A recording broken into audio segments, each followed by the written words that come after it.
Conflict creates stronger relationships. 100%. So how do we navigate that internal conflict to meet our wants and our needs and be heard and seen? How do we go about doing that? Hi, everybody, and welcome to the ADHD Eavesdrop, where you can be a butterfly on the wall and listen in on my conversations. And who am I? I'm Janine VanStee. My mission is to inform, educate, entertain, and provide resources and support for all things ADHD.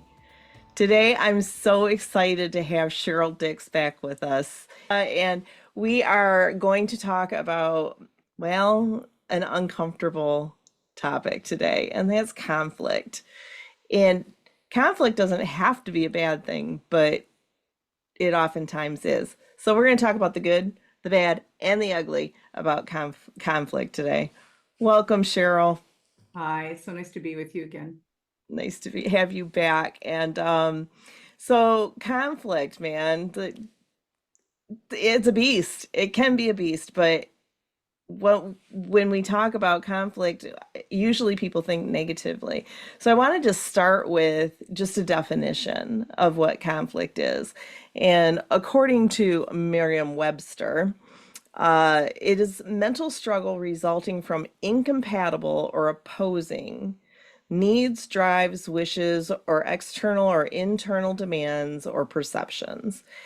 So when we talk about conflict, it's not saying bad or good, right? There's nowhere in that definition that it says bad, or good opposing needs. It just says opposing.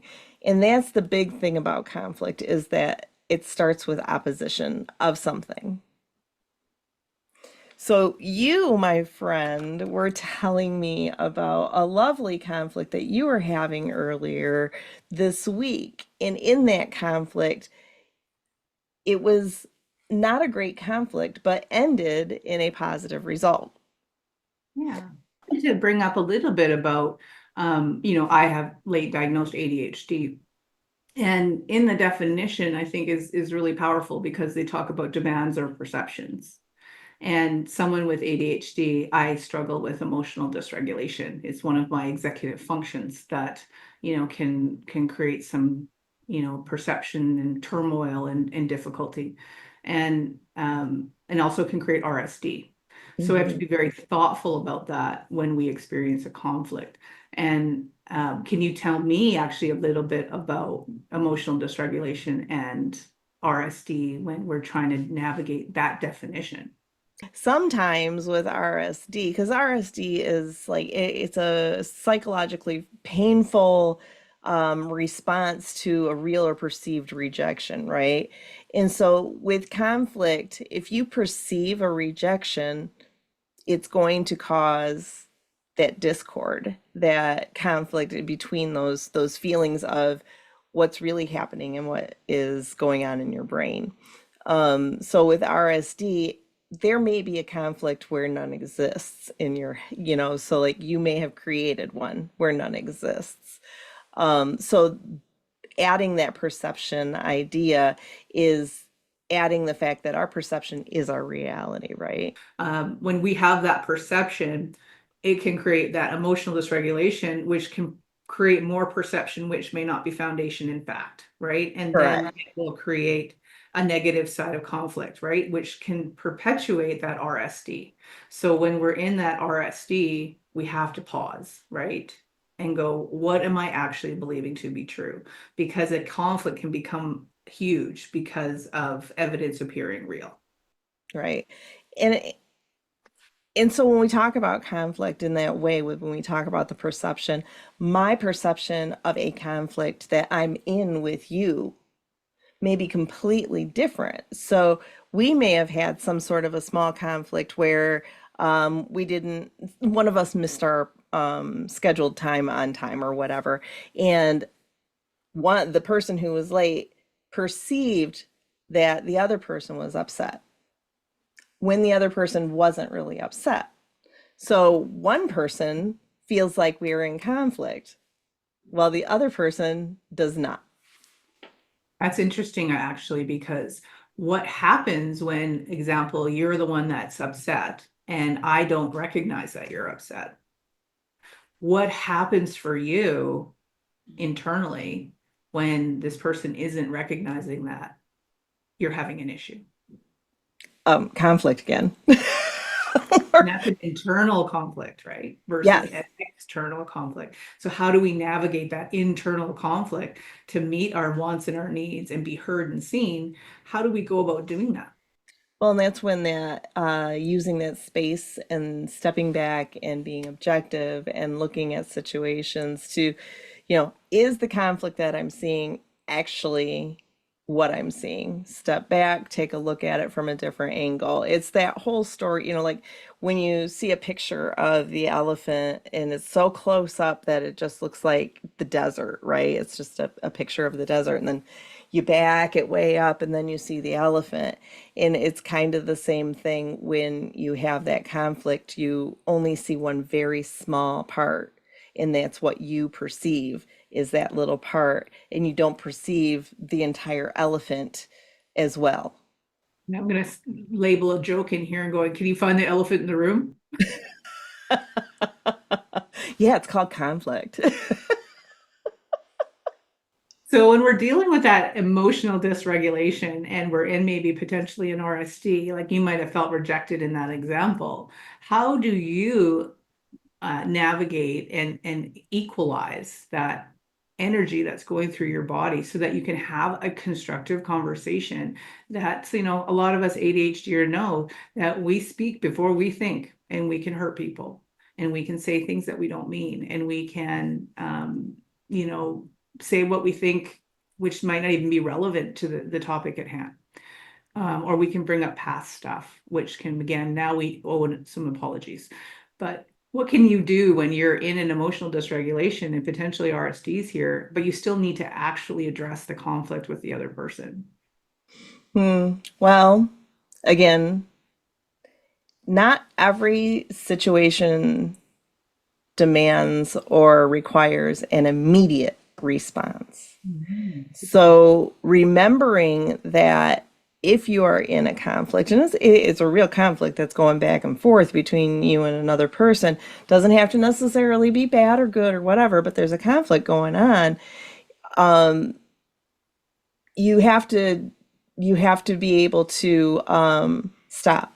And really, I mean, I say it over and over again, and people think that I'm crazy, but the number one thing that I say to people is stop, take a breath.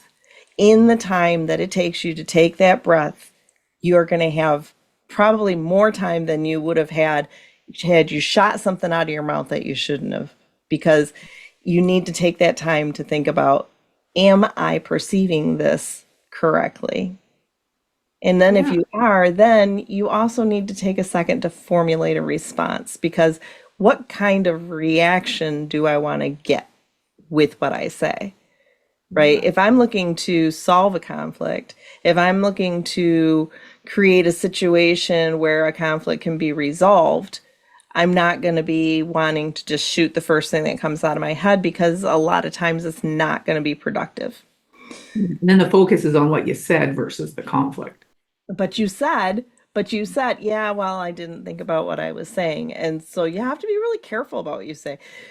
Conversations or conflict, if you ever notice, the more conflicted the situation is, the faster people talk and the faster things move. Now imagine a major conflict where everybody in the conflict was taking a second to think first before they spoke. How different would that look? Yeah. And in that pause, some of the questions that you could ask yourself is, what do I actually need right now? What do I want? What is the outcome I'd like to achieve? Do I want to feel heard? Do I want to feel seen? Do I want to be trusted? Sometimes we get into some of our core values here, and we've done core value podcasts before. So take a look at that in backdate Janine's podcast. Is you're having a conflict because some form of a core value is being pushed against. Can you bring some information about that? Conflict arises from discord that is created from a value that is not being met in your life. A lot of times we don't even know it. But, if you value fairness, let's say, and I just had a client recently who kind of came around to this conclusion, is she was very concerned about a friend of hers, and they were having conflict over the fact that this friend was not working as hard as she was. And she felt like this friend of hers was taking advantage of her and trying to use her knowledge to further herself. And she couldn't figure out why it was bothering her so much. It was really, really getting heavy, and the conflict is getting pretty strong. And when she suddenly realized, I have a value of fairness, and this does not feel fair to me. And when you recognize the need, what happens to the energy of the conflict? Kind of dissipates a little bit, doesn't it? It focuses like more on what is the actual issue here rather than there's a big conflict.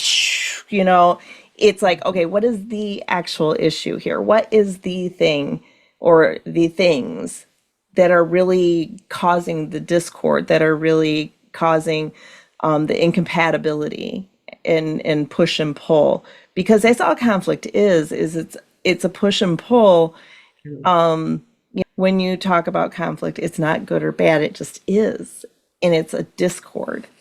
Mhm. So when you recognize the core value that's being pushed against, how do you approach this person to recognize, okay, I've regulated myself. I understand what it is that I need from this other person. Mostly it's seen, heard, felt like we belong.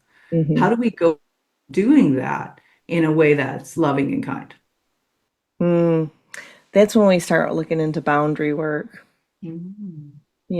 How do we set boundaries with other people to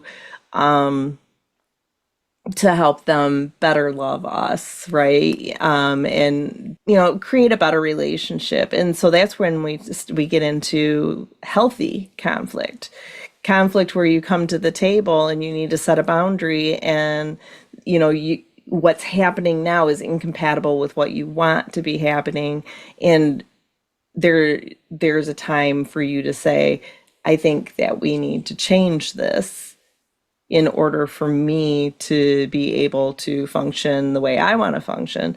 And I'm thinking probably better for you as well. And that's huge, right? What if you told this person this experience and they never considered that? Hmm. And now that you've shared that, they're going, oh, I never recognized that's how you're perceiving me. I'm really sorry. Right. But if we don't say anything and we internalize the conflict, we become sick. But when you've educated that other person, they now have choice of what they do with or about it. And it may even do nothing, but the ball's now back in your court. Hmm. So here's a question for you. Sure. Can there be conflict when it's only on one side?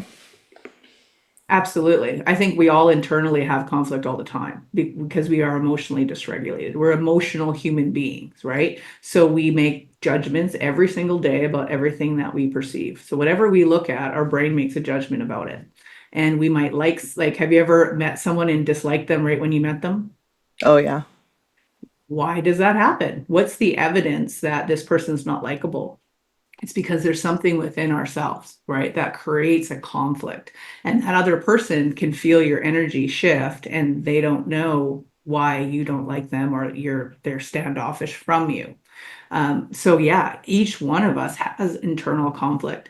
And sometimes it's something that we have to do personal work about. So again, come to see an ADHD life coach or someone who can support you to maybe deal with some of the story that is in the underbelly of your interactions daily, because we're bringing a lifelong story, a lifelong of experiences, traumas, events that our brain says, oh, it's same as this. So therefore, I'm going to react this way. So Hmm. sometimes we have to challenge that, because if we can challenge, because when you're whole and you're authentic and you know who you are, you can then present yourself authentically. And then a conflict is, this is what I need. And you say it with your truth. when we try to use conflict to manipulate or get our needs met from outside of ourselves, you're asking or demanding, as in the definition, from someone else something that you need, when really you're the one who needs to provide it for yourself. Mm-hmm. Yes. So learning that is kind of the key.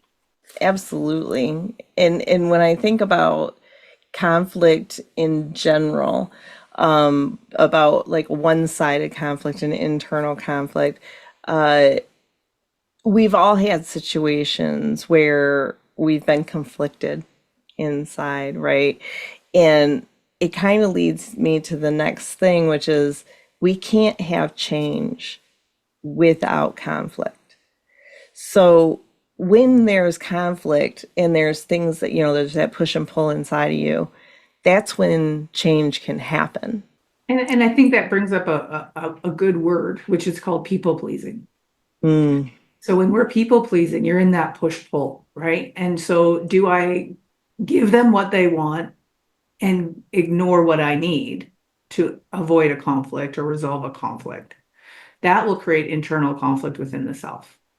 But if you are authentic and choose not to people please, be truthful and just say, I understand that's where you're coming from. However, this is who I am and this is what I need. And you do it unapologetically. Because when we do it and we're in that push pull and we concede to others without our own consideration, you might resolve the conflict today, but it's going to come back because your need still isn't being met.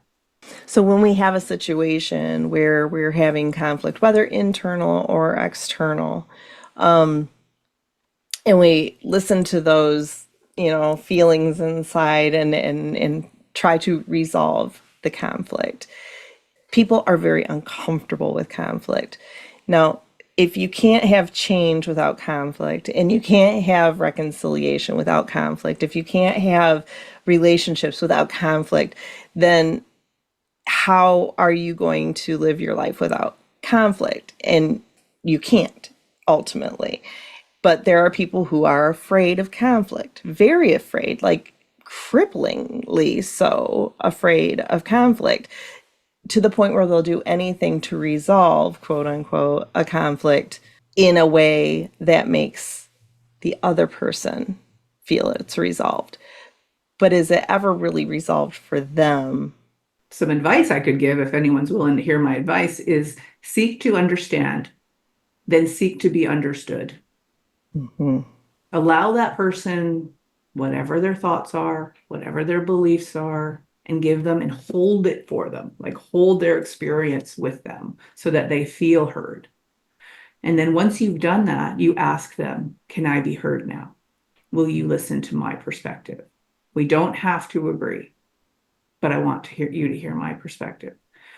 And unfortunately, relationships end. Sometimes they're here for a season, they're here for a lifetime, and so on and so forth. You've heard that. But sometimes, like you're at a job and you just can't work with someone that you're with, like your superior, as an example. Mm-hmm. The conflict is, should I stay or should I go? But that's a personal conflict. But if you understand, seek to understand where they're coming from and what they want of you, and you seek to be understood of where you're at, what your needs are, and how they can meet your needs so that you can work collaboratively, there's some negotiation for the negative side of conflict to create clarity and opportunity, and that collaboration can emerge. But if we don't share what we want or what we need, and we don't let them share what they want and what they need, because you're just like this, there's no room for collaboration because you're in that push pull. Mm-hmm. If you just stop and say, let me hear you and listen, you'd be surprised what you find. Absolutely. And they talk about, opposing ideals and Yeah. opposing anything really, it is going to be quote unquote conflict. And resolving the conflict, there's so many layers to the conflict because, so say you and I have an issue and we have a a small conflict of some, I don't know, I said something offhanded and you had an RSD kind of response, and your perception of what happened was not what really happened, or was what really happened in your perception, but was not what I intended. And that happens a lot in the ADHD world. A lot, a lot. And I see that your tenor changes, your demeanor changes. And I ask you, what's wrong? When does the actual conflict start? Does the conflict start as soon as you felt some sort of way? Did the conflict start when we started talking about it? And the reason I want to talk about that is because there's so many layers of the conflict, and in it starts in different places.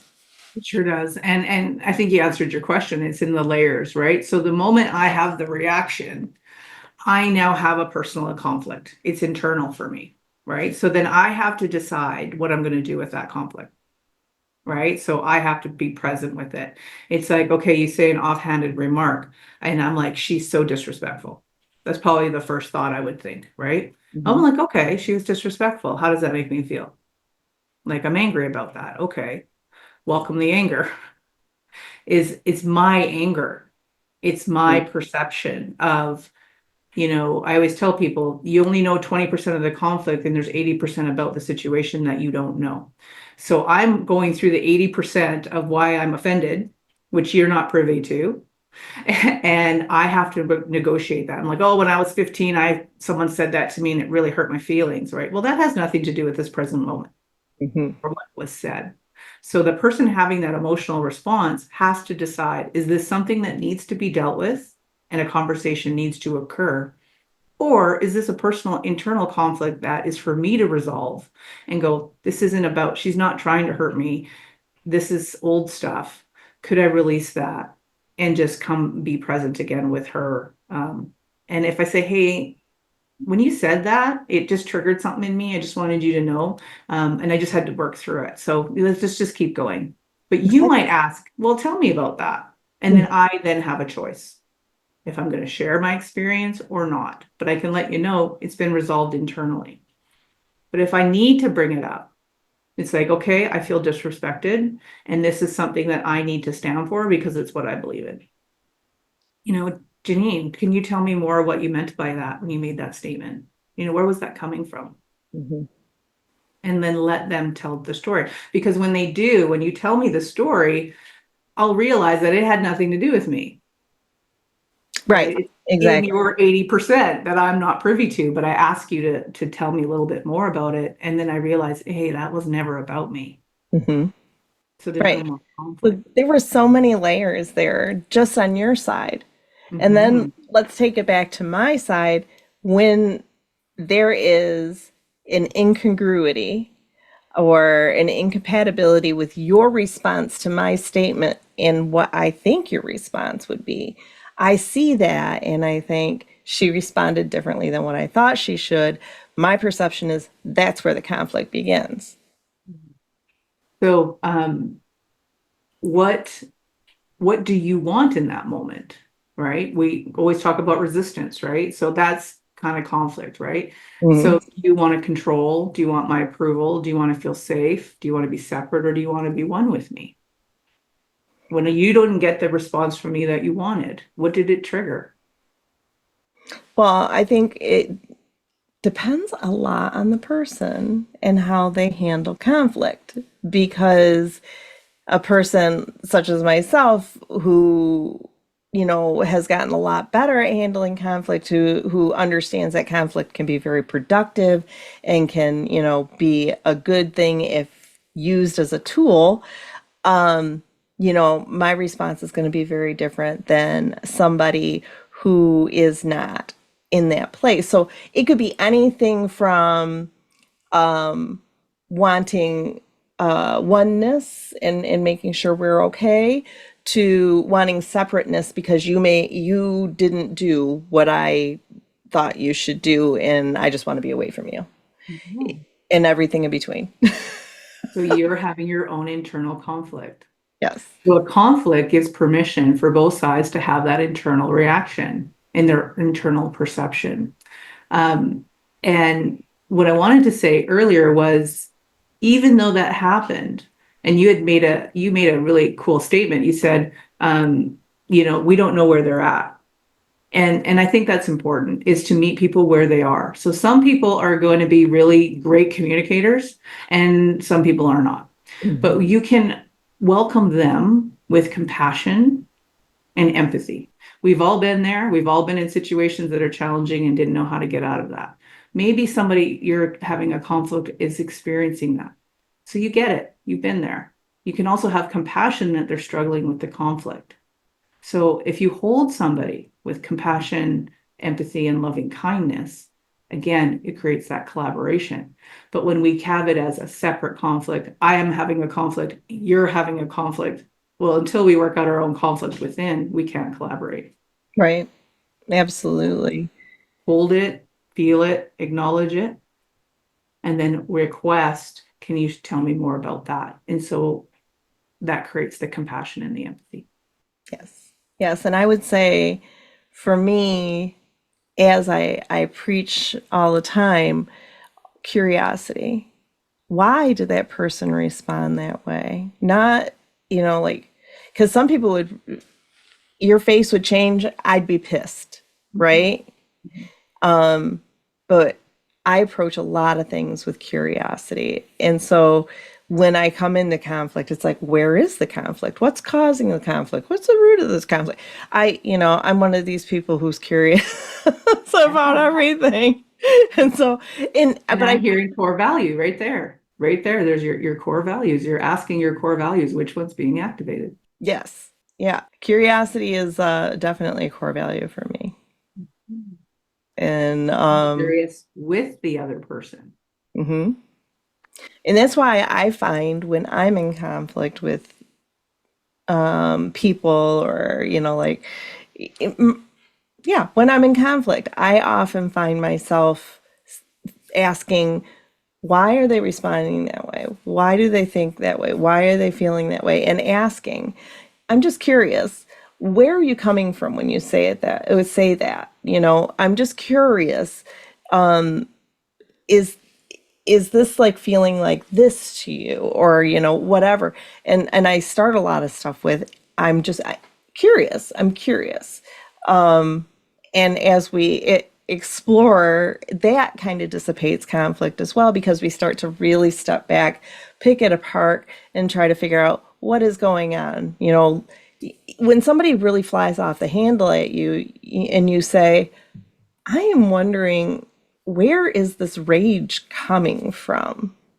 Because this situation doesn't seem like it should, need that rage, or not need it, but what's the word I'm looking for? Warranted. Yeah. Warrant it, warrant that rage. Where is that coming from? Mhm. And you're dealing with personalities, right? We all have personalities. So if somebody is used to using, aggressive tones and behaviors and talking down to people or using power and control to get their needs met, and you experience this person and you're not used to that, you're going to get triggered, right? But your curiosity is great. I'm curious on why you think it's okay for you to talk to me that way. That makes me feel uncomfortable and I would like you to stop. Mm-hmm. They're going to be like, okay, it doesn't work with this person, because so many people will tolerate abuses and they shouldn't, but they will. So that person gets power to believe that's how they are heard and seen. So they use that. But when you're curious like that, that doesn't really warrant that. And it makes me feel this way when you talk to me like that. What's going on for you? And then hold that for them. And they're going to learn, I can't talk to her like that. Mm-hmm. It doesn't work. Mm-hmm. And I just got called out. And sometimes they'll get mad and walk away. But again, that's about them.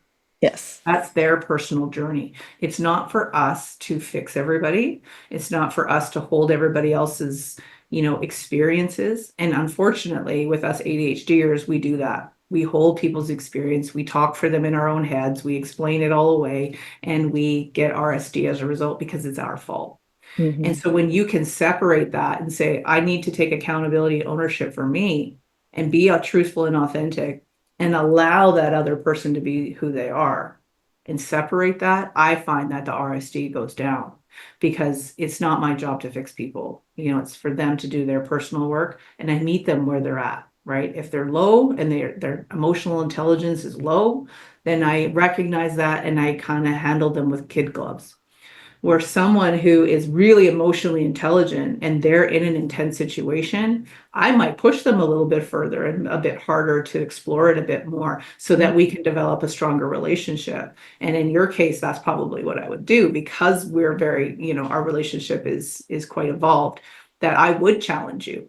But I probably wouldn't challenge a perfect stranger or someone that was just being rude. I might just set a boundary or create some space, right? And You just said something that totally has me going, ah, yes, yes, yes. And that is conflict creates stronger relationships. 100%.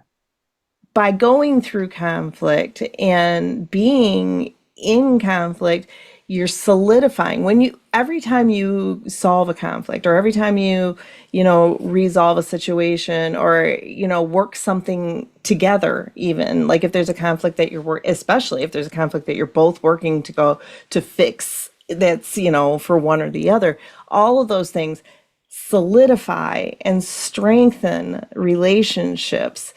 And so when people say all conflict's bad, you need conflict to have a strong relationship, We're not all in the honeymoon stage with everyone we meet. right?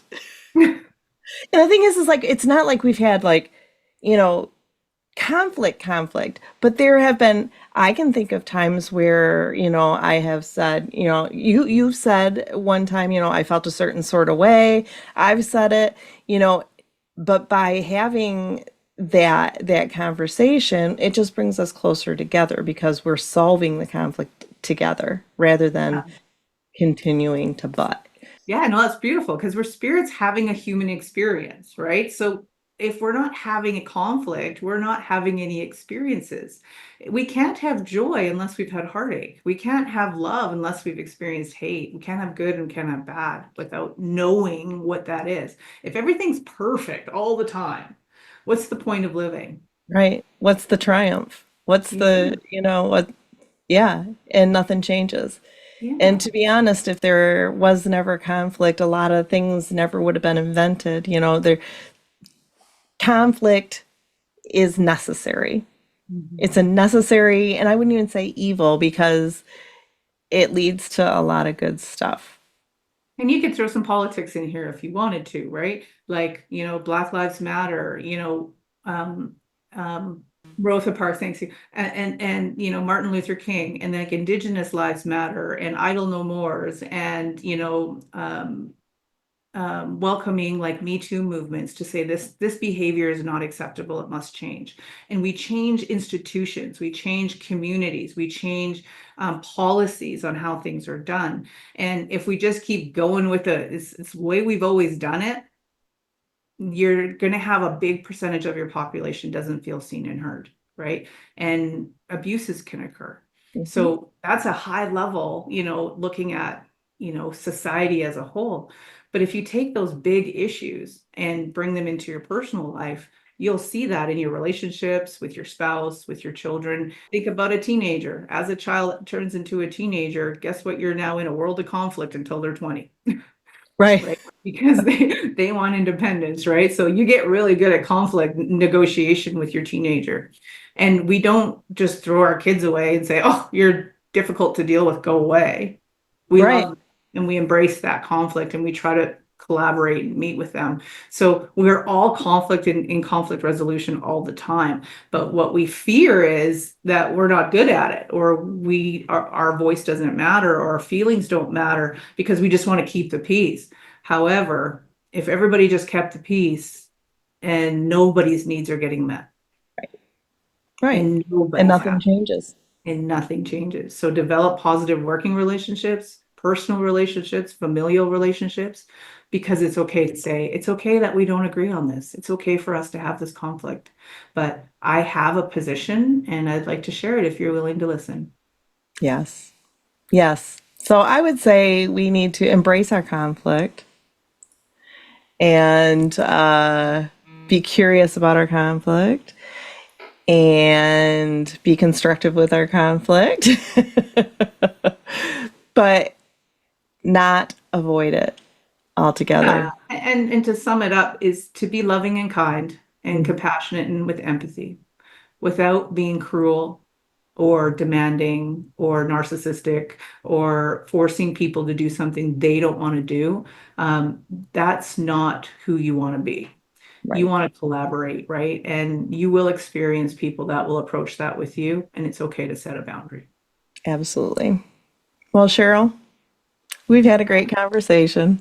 Interesting. Yeah, it's a push-pull, right? Because that's conflict, right? It's like, oh, this is sticky. This is uncomfortable. Do Yeah, I say, well, how do I say it? And I think we swam through the mud a little bit and got out of the concrete, and now we're walking on the sidewalk. So absolutely. And I think that conflict is, there's so many aspects of it because conflict really isn't just one thing. And so to give a half hour to that topic is yeah, it's a drop in the bucket. Let's be honest.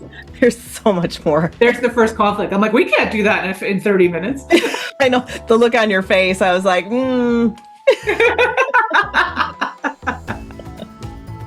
Well, Cheryl, again, I want to thank you for being on. As always, it was an absolute pleasure having a conversation with you. I love you so much. Thank you so much for having me. Absolutely. And for our butterflies on the wall, if they're enjoying our content and liking what they hear, we got to remind them to subscribe and like and do all those things and comment. Tell us what you think of conflict and how conflict shows up in your life, because I would love to hear it, and I know Cheryl would too. And with that, we'll see you next time. Peace.